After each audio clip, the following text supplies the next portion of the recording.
फूलवती अपने बेटे सोहम के साथ धीरपुर गांव की सरहद पर रहती थी। फूलवती ने बहुत मेहनत करके अकेले जीवन में संघर्ष करके अपने बेटे सोहम को पाला था। पति का साथ सोहम के पैदा होने के बाद ही छूट गया था। अब सोहम भी बड़ा हो गया था, गांव के बाहर अच्छी नौकरी करने लगा था।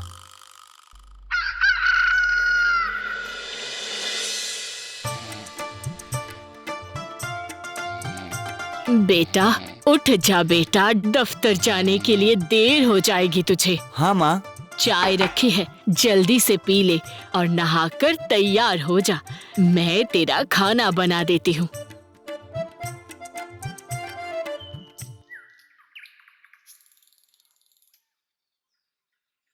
बस बस माँ, इतना घी मत डालो। घी खाने से ताकत आती है बेटा, और तू है कि घी खाने से परहेज कर रहा है। मुझे परहेज नहीं है माँ, बस जल्दी खत्म ना हो जाए। घर का सामान 2 लोगों में भी इतनी जल्दी खत्म हो जाता है कि पता ही नहीं चलता। बस भी कर बेटा, जो आता है तेरे सामने ही घर में लग जाता है। मैं तो किसी को देती नहीं। मैं जानता हूँ माँ, बस कह रहा हूँ सामान जरा कम कम इस्तेमाल करो। महंगाई बहुत बढ़ गई है। पता नहीं कहाँ से इतना कंजूस बेटा पैदा हो गया है।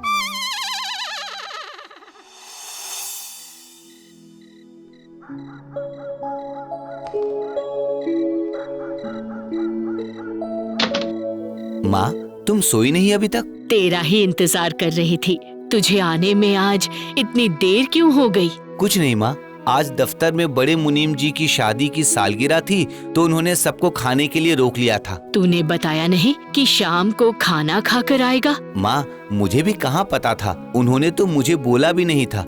वो तो मैं जानबूझकर रुक गया ताकि एक दिन का खाना तो घर का बचे। क्या हुआ माँ? कुछ नहीं बेटा, सोच रही हूँ तू किस पर गया है। माँ, अब तो ये मोमबत्ती बुझा दो, अब क्या जरूरत है।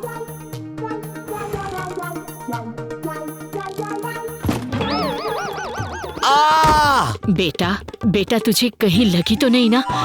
मैं रोशनी कर रही हूँ, रुक जा। नहीं माँ, नहीं, मैं एकदम ठीक हूँ। मोमबत्ती मत जलाना वरना जल्दी खत्म हो जाएगी। हे भगवान, क्या करूँ इसका। सोहम की कंजूसी से उसकी माँ फूलवती बहुत परेशान थी। एक दिन गांव के पंडित जी सोहम के लिए एक रिश्ता लेकर आते हैं। फूलवती को लगता है जल्द से जल्द सोहम की शादी कराना ही ठीक होगा। बीवी आएगी तो अपने आप लाइन पर आ जाएगा।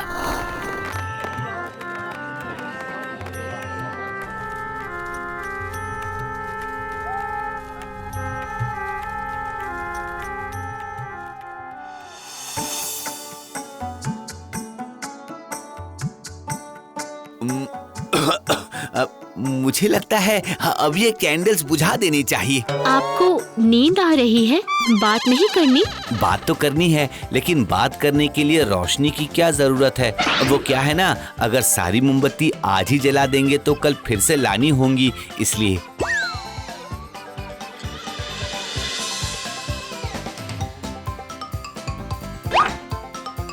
सुनो, पूरे गांव में बिजली है, तुम्हारे घर में क्यों नहीं है? बिजली का बिल बहुत ज्यादा आता है जया, और जरूरत क्या है फालतू खर्चों की। रात में मोमबत्ती से काम चल जाता है ना। तुम्हें नहीं पता है रात को कितने मच्छर काटते हैं।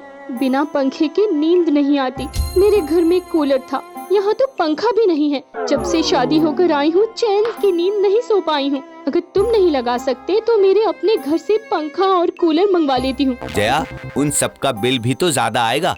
मुझे लगता है हम ऐसे ही ठीक है, क्यों फिजूल खर्चा करना। बहू सही कह रही है बेटा, बिजली हमारे घर में भी आ जाएगी तो सुकून से रात को सो सकेंगे पंखे की हवा में। माँ, बस भी करो, मुझे दफ्तर के लिए देर हो रही है, मैं चलता हूँ।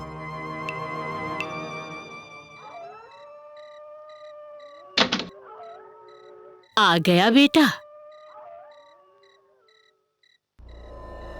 माँ, जब आप दोनों साथ हो तो मोमबत्ती की क्या जरूरत होती है। पिछले महीने पूरी 2 मोमबत्ती ज्यादा जली थी, और हाँ, आज से पूरे 10 दिन हम खाना बाहर खाएंगे। मोमबत्ती के लिए लड़ रहा है, और 10 दिन बाहर होटल में खाना खिलाने लेकर जाएगा। कौन से होटल चल रहे हैं? मैं जल्दी से कपड़े बदल कर आती हूँ। अरे कोई होटल वोटल नहीं जा रहे हैं। मंगनी राम के पिताजी का स्वर्गवास हो गया है। आज पूरे 120 साल के होकर मरे हैं और उनकी आखिरी इच्छा थी उनके मरने के बाद 10 दिन तक मंदिर के बाहर गरीबों को उनके नाम पर खाना खिलाए ताकि उनकी आत्मा को शांति मिले।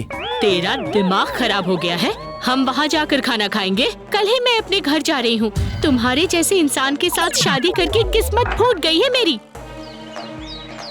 अगले दिन सुबह जया अपना सामान लेकर अपने मायके के लिए तैयार हो जाती है। कहाँ जा रही है बेटा, मुझे अकेला छोड़कर? मैं और बर्दाश्त नहीं कर सकती माँ जी। इनके जैसा कंजूस मैंने आज तक नहीं देखा।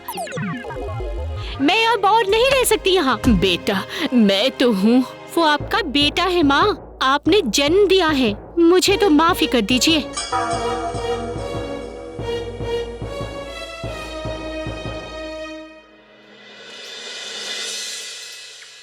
जया, जया, जया, माँ, जया कहाँ है? चली गई तुझे अकेला छोड़कर। तेरी इस कंजूस स्वभाव की वजह से हमेशा हमेशा के लिए चली गई अपने घर। उसको तुझसे तलाक चाहिए। लेकिन क्यों माँ? इसका जवाब तू खुद से पूछ ले बेटा।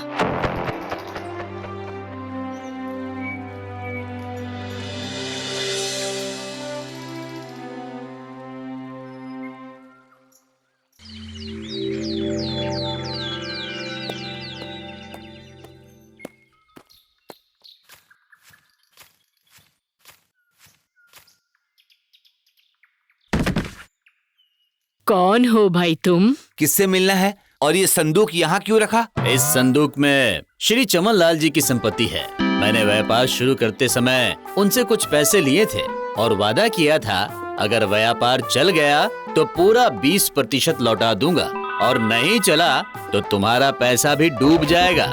आज मेरा व्यापार पूरी दुनिया में फैला है तो उसी के बदले सोने के सिक्के और धन है। लाओ लाओ भाई, जल्दी अंदर रख दो। स्वर्गीय चमन लाल मेरे पिताजी थे। क्या स्वर्गीय? हाँ भाई, उनका स्वर्गवास हुए पूरे 35 साल हो गए हैं। माफ करना बहन जी, तब तो ये धन मैं नहीं दे सकता हूँ आपको। क्यों? क्यों भाई? ये उन्हीं की मर्जी थी। उन्होंने कहा था अगर कल मैं ना रहूं और तुम मेरा पैसा लौटाने मेरे घर जाओ तो पैसा किसी को मत देना, वो सिर्फ मेरे संतान की संतान का होगा। क्या? हाँ, आपकी शादी हो गई? शादी तो हो गई लेकिन बच्चा नहीं है। तो जब हो जाए मुझे खबर दे देना। ये रहा मेरा पता, इस पर चिट्ठी भेज देना। सोहम के मन में लालच आता है। अपनी माँ से कहता है कोई कंजूसी वाला काम नहीं करेगा। सोहम अगले दिन ही जया को लेकर आ जाता है। अब सोहम बदल गया था। उसने घर में बिजली का कनेक्शन करवा दिया था। जया और माँ के लिए पंखा और कूलर लगवा दिया था। धीरे धीरे समय बीता और जया माँ बनने वाली होती है। जया के बच्चे को जन्म देने के बाद सोहम बहुत खुश था। उसे पता था कि अब एक बहुत बड़ा खजाना हाथ लगने वाला है। सोहम व्यापारी को चिट्ठी लिखता है कि उसके घर में एक बच्चे का जन्म हुआ है जो मेरे पिता चमन लाल जी का पोता है।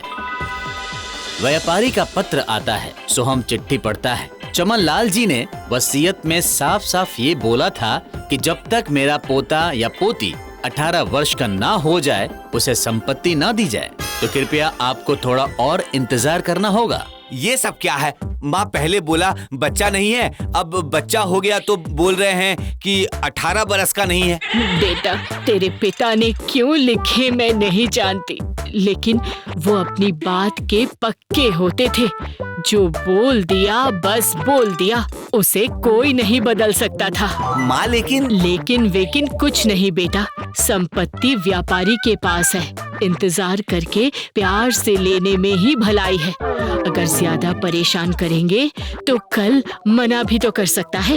थोड़े साल का इंतजार में कोई बुराई नहीं है। ठीक है माँ। धीरे धीरे समय बीतता गया। सोहम का बेटा और चमन लाल का पोता 17 साल का हो गया था। एक दिन अचानक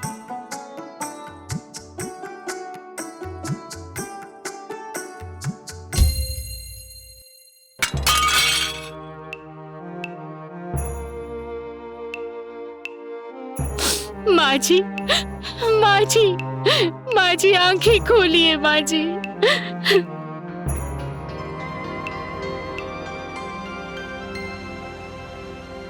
एक साल बीत जाता है। अब सोहम का बेटा 18 वर्ष का हो गया था। एक दिन सुबह सुबह जया दरवाजा खोलती है। घर के बाहर वही संदूक रखा था। जया सोहम को आवाज लगाती है। ये तो वही संदूक है। हाँ, हमारी किस्मत का।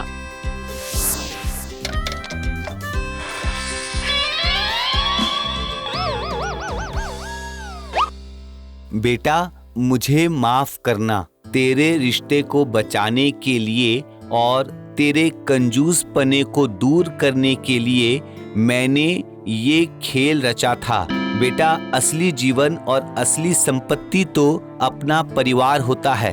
धन इंसान की जरूरत को पूरा करता है, इंसान की कमी को नहीं। जब तक तुझे ये चिट्ठी मिलेगी मैं इस दुनिया में नहीं रहूंगी।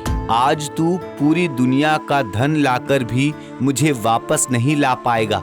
इंसान खाली हाथ आता है और खाली हाथ जाता है। तेरी माँ। माँ, मुझे समझने में बहुत देर हो गई। काश मैं आपके जीते जी आपके लिए कुछ कर पाता, सुकून के 2 पल दे पाता। मुझे माफ कर दो माँ, माफ कर दो। धन कमाना जरूरी होता है। जब आपको जरूरत पड़े तो आप उसको खर्च करके जरूरत पूरी कर सको। लेकिन अगर जरूरत पर भी धन किसी काम में ना आए या जरूरत के समय आप धन का इस्तेमाल ना करो तो फिर धन का होना या ना होना एक ही बात है।